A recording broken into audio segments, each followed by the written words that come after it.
It was August 14th, 1963, a sweltering Tuesday afternoon where the heat rose from the asphalt of Lenox Avenue like a visible phantom, distorting the air and shortening tempers. Ellsworth Bumpy Johnson had been home from Alcatraz for less than a month, and the sharks were already circling. The word on the street was that the old lion had lost his teeth, that the long stretch on the rock had broken his spirit, and that Harlem was now an open buffet for the hungry young wolves of the street and the insatiable appetite of the five families. The Italians, specifically the Genovese and Gambino crime families, had begun to view Harlem not as a partnership, but as a colony to be conquered. They were pushing their heroin deeper into the veins of the neighborhood, bypassing the local hierarchy, disrespecting the unspoken treaties of the past. They thought Bumpy Johnson was a relic, a ghost story to frighten children, not a man to be feared. They were wrong. At exactly 2 p.m., a convoy of 5 black Lincolns, polished to a mirror shine, rolled slowly down Lenox Avenue. Inside were the heavy hitters of the Italian mob, capos and underbosses representing the full might of the five families. They had received an invitation that was as baffling as it was insulting, a request for high tea at the Lenox Lounge, no sit-down in a back alley, no midnight meeting in a warehouse, but tea in the middle of the day, in the heart of the Zebra Room. They came not out of respect, but out of curiosity and the arrogance of power. They came to tell the old man to step aside or be buried.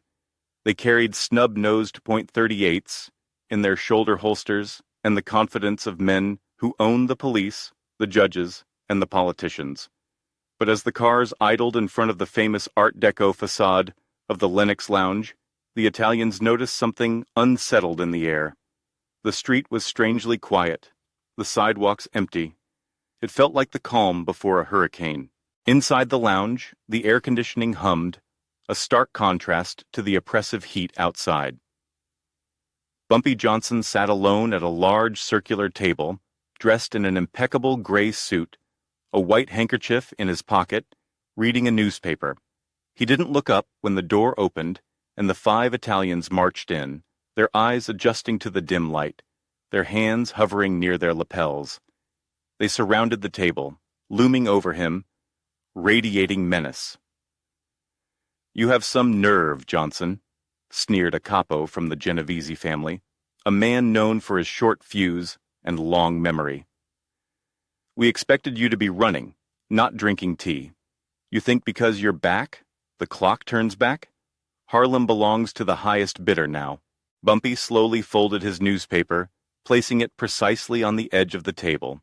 He picked up a porcelain teapot and poured a cup, the steam rising in a delicate curl. "Sit," Bumpy said, his voice calm, devoid of any threat, which made it all the more terrifying. "The tea is Earl Grey. I developed a taste for it inside. It helps one think." "We didn't come here to drink tea," the Gambino representative barked. "We came to give you terms. You retire. We take the numbers. We take the dope. You get a pension, you refuse, and you don't leave this room." Bumpy smiled, a slow, wintry smile that didn't reach his eyes. He checked his watch. "It's 2:05, he whispered. "Right on time." He pointed a finger toward the front window of the lounge. "Before you boys decide to retire me, take a look outside." The Italians exchanged confused glances. Then one of them stepped to the window and peered through the blinds. His face went pale. "What the hell is this?" Outside, the silence had been shattered. From the rooftops of the tenement buildings lining Lenox Avenue, Bumpy's lieutenants were emptying duffel bags. Thousands of dollars in small bills, 1s, 5s, 10s, were raining down onto the street like green snow. And from every corner, every shop, every apartment, the people of Harlem were pouring out. Thousands of them, men, women, children, the elderly. They filled the street, a chaotic, joyous, crushing ocean of humanity, scrambling for the cash, laughing, shouting, celebrating. The Lincolns were swallowed by the crowd. The drivers were helpless, unable to move an inch without running over a dozen people. The entrance to the Lennox Lounge was blocked by a wall of flesh, a human barricade, 10 people deep. "You can't use your guns," Bumpy said, sipping his tea. "Not today. If you fire a single shot, if you even show a piece, that crowd out there will tear you apart with their bare hands. They aren't just scrambling for money. They're celebrating the return of their king. And right now, you are guests in my castle." The realization hit the mobsters like a physical blow. They were trapped. They were the most dangerous men in New York. But in this room, in this neighborhood, they were powerless. Their weapons were useless. Their cars were immobilized. They were completely at the mercy of the man sipping tea. Bumpy had weaponized the poverty and the loyalty of Harlem. He had bought an army for the price of a few $1,000s, an army that served as a living, breathing shield. Bumpy gestured to the empty chairs.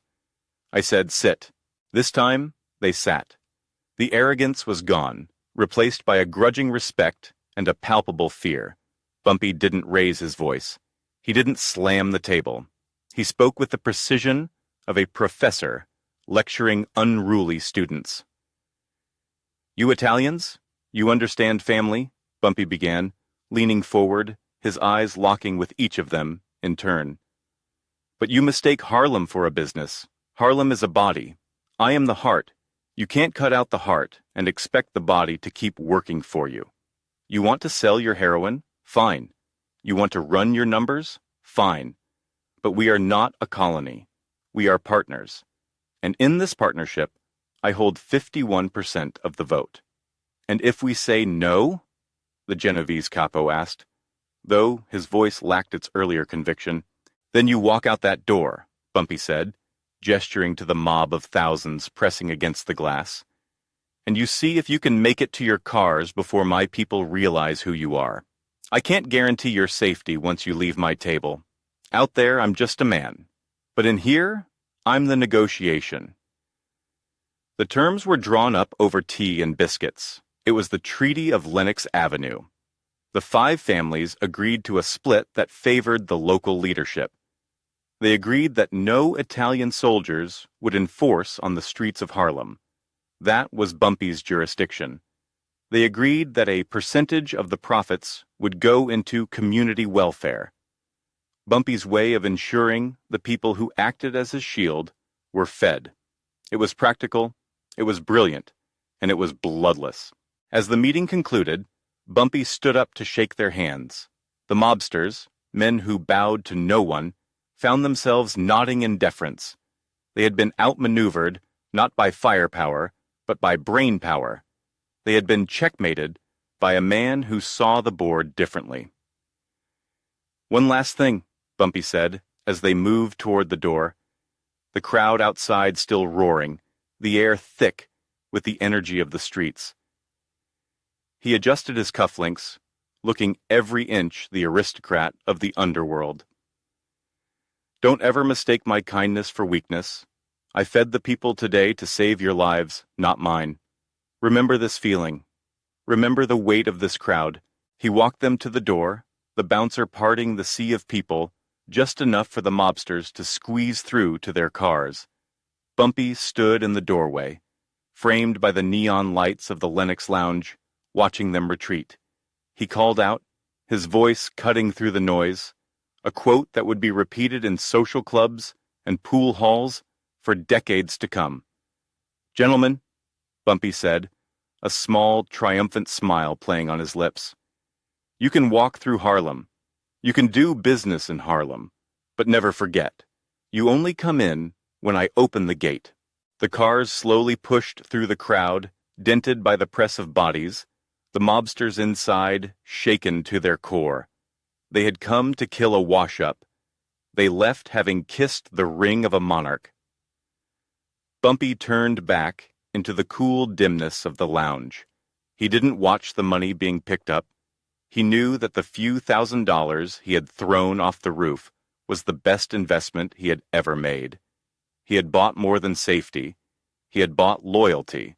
He had proven that while the mafia had soldiers, Bumpy Johnson had the people. And in the game of kings, the one who holds the hearts of the people holds the crown. That evening, as the sun set over 125th Street, the story was already traveling. They said Bumpy Johnson made it rain money. They said he made the Italians shake in their expensive shoes without lifting a finger. They said the king was back. And for the people of Harlem, who had been hungry and afraid, the return of Bumpy Johnson didn't just mean the return of a gangster.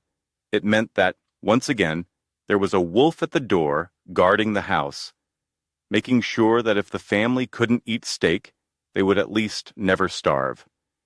He was the official, unofficial mayor, and his term had just been renewed for life.